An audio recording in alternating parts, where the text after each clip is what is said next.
Existem diversos protocolos e todos eles funcionam. E o nosso objetivo aqui nesse vídeo é não ensinar todos porque não daria tempo, mas ensinar os principais e pincelar as principais diferenças entre cada um deles, tá bom? O primeiro protocolo, que na verdade não é o protocolo original, mas ficou conhecido como protocolo original, é o protocolo LPRF, que do inglês significa Low Cost and Platelet Rich Fibrin, fibrina rica em plaquetas e leucócitos. Foi um protocolo desenvolvido pelo próprio professor Joseph Chocron, o idealizador da técnica 5 anos antes, juntamente com o Doran, em parceria com uma empresa que fabricava a centrífuga, que era a Intralock. Essa centrífuga é excelente porque ela já vem pré-programada. Você coleta o sangue, coloca na centrífuga, aperta um botão e já está tudo pronto. A sua centrífuga vai rodar a 2.700 rotações por minuto por 12 minutos.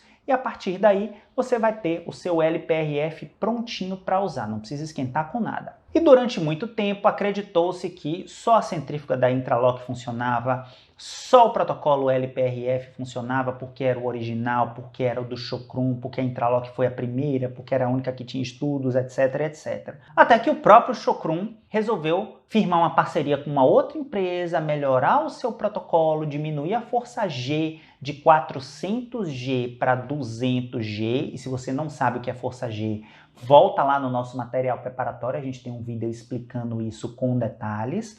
E agora não mais tínhamos o LPRF, sim o APRF, o A de Advanced Platelet Rich Fibrin, que era nessa centrífugazinha aqui, que é a centrífuga Duo. Por que Duo? Que essa centrífuga resolvia um problema. Além de ter a fibrina em fase sólido-gelatinosa, você também poderia ter a fibrina em fase líquida, o que até então não era possível.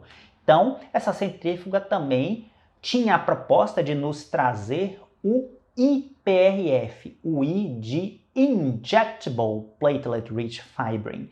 Então, você apertava um determinado botão com um determinado tipo de tubo, ela te dava o APRF. Apertava um outro botão com outro tipo de tubo diferente, ela te dava o IPRF. Entretanto, o IPRF, ou pelo menos a fibrina em fase líquida, não nos foi originalmente apresentada pelo professor Joseph Chocron. Algum tempo antes, um professor brasileiro, o professor Mourão, através de uma nota técnica sem muita repercussão na época, ganhou mais repercussão depois, nos sugeriu um protocolo de 3.300 RPM por 2 minutos numa centrífuga específica, com um tubo inteiramente de plástico, sem nenhum tipo de jateamento interno, sem nenhum tipo de aditivo químico, para obter uma fibrina em fase líquida. E esta fibrina em fase líquida poderia ser injetada em algum local ou misturada com um biomaterial da sua escolha para gerar o que depois ganhou o nome de stick bone, ou steak bone, ou compósito, ou PRF block, que nada mais é do que a mistura de um biomaterial, normalmente um biomaterial xenógeno da sua escolha, com o PRF para utilizar em situações mais desafiadoras, principalmente de regeneração óssea guiada. E temos também, além desses protocolos que foram apresentados, temos o protocolo Double, que na verdade é um derivado do protocolo Fibrin, que foi nos apresentado por um professor brasileiro também, o professor Leonel. O professor Leonel foi, se não o primeiro, um dos primeiros a valorizar não as máquinas, não as centrífugas, e sim os parâmetros de centrifugação propriamente ditos. E ele foi muito feliz em fazer isso e muito humilde em nos trazer o protocolo Fibrin, não como o melhor protocolo de todos, e sim como mais uma opção de trabalho para utilizar PRF em nossas clínicas. Calma, eu sei que está um pouco confuso essa coisa aí de força G, mas Jorge, eu tenho uma centrífuga da marca X e a minha centrífuga, eu não sei programar a força G, eu posso no máximo mexer na velocidade. Como é que eu faço para achar essa força G aí para fazer o APRF, o IPRF, o LPRF ou o protocolo Double? Através de uma formulazinha onde força G, que é a força centrífuga, é igual a massa vezes a velocidade ao quadrado dividido pelo raio. Vamos entender essas variáveis. A massa eu posso considerar mais ou menos como uma constante. Porque se eu tenho tubo de vidro e eu tenho esse tubo preenchido em sua capacidade máxima, eu posso considerar a massa mais ou menos igual. Claro, o sangue do meu paciente pode ser mais denso ou menos denso do que o sangue do paciente do colega. A minha veia pode gotejar um pouco mais rápido do que a veia do colega, então eu posso ter alguns poucas gotas a menos num tubo do que no outro, mas a massa é uma grandeza mais ou menos constante. O raio vai variar entre diferentes centrífugas. A centrífuga A tem um raio diferente da centrífuga B, mas dentro da sua centrífuga, o raio é uma constante. Salvo as centrífugas de rotor variável, nós não vamos falar sobre elas nesse vídeo. Então, você precisa calcular o raio da sua centrífuga. Quando o fabricante te fornece esse raio, você usa o raio que o fabricante te informou. Quando ele não te informa, você tem que medir. O que gera um outro inconveniente, que é da onde medir. Hoje sabemos que a melhor forma deveria ser no fundo do tubo, mas às vezes é muito difícil você medir o raio no fundo do tubo, então a gente acaba tendo que medir na parte superior do tubo, no rotor, na parte inicial do rotor da centrífuga. Dá muita diferença, Jorge, medir no início, medir no final?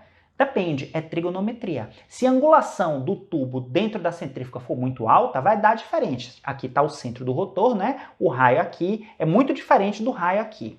Mas se o tubo tiver uma inclinação menor, vai dar menos diferença daqui até aqui. Mas se o fabricante não te oferece, ou você lança a mão de várias fórmulas de trigonometria para achar o raio no fundo do tubo, ou você acaba utilizando o raio no início do tubo mesmo. Jorge, eu não gosto de física, cara. Como é que eu vou utilizar essa fórmula para calcular essa força G?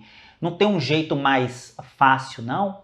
Até tem. Lembra que todas as outras grandezas são meio que constantes, a força G é o que eu quero, a massa é uma constante, o raio é constante dentro da sua máquina. O que é que você vai modificar? A velocidade. O que é que a máquina te permite mudar, programar? É a velocidade.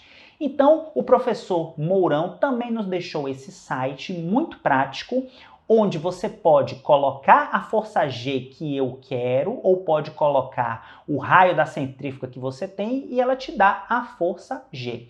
Então, eu coloco aqui o raio da minha centrífuga, um exemplo 12, e aí vou testando. 1.300 RPM vai dar uma força G de 226. Aí eu posso abaixar aqui um pouquinho, tentar 1.290, 1.250, até chegar numa força G de 200, caso eu queira utilizar o protocolo 200G. Então repare que não é a centrífuga, até que me prove o contrário, nenhuma centrífuga é melhor do que a outra, salvo as centrífugas de ângulo variável que ainda estão chegando, ainda são novas. Mas dentro das de ângulo fixo não existe uma centrífuga melhor do que a outra.